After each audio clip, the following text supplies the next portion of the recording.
శ్రీరాములవారి ఆశీర్వాదంతో సీతమ్మను వెతికే సంకల్పంతో లంకవైపు సముద్రం మధ్యలో ఆకాశాన్ని తాకుతూ ఎగిరి దూసుకెళ్తుతున్నాడు మన పవనపుత్రుడు రామభక్తుడు హనుమంతుడు.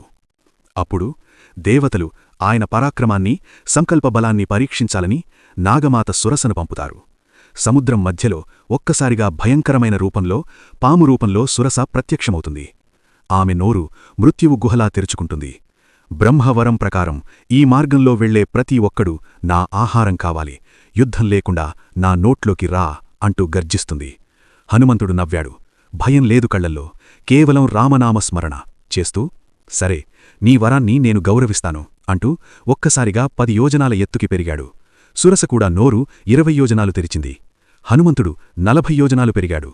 సురస 60 యోజనాలు నోరు తెరిచింది. హనుమంతుడు 80 ఎత్తుకి పెరిగాడు. సురస 100 యోజనాలు నోరు తెరిచింది. చివరికి హనుమంతుడు 100 యోజనాల ఎత్తుకి పెరిగి మహారూపం ధార్చాడు. సురస నోరు ఆకాశాన్నంటేలా 160 యోజనాలు తెరుచుకుంది.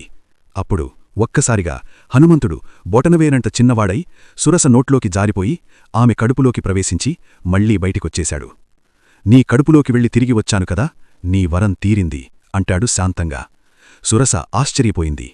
హనుమంతుడి బుద్ధి, బలం, వినయం ముందు తలవంచి, జై హో పవనపుత్రా, నీ సంకల్పం నెరవేరాలి అని ఆశీర్వదించి దారి ఇచ్చింది. భక్తి ఉంటే, బలం ఉంటే, బుద్ధి ఉంటే ఏ అడ్డంకైనా దాటవచ్చు.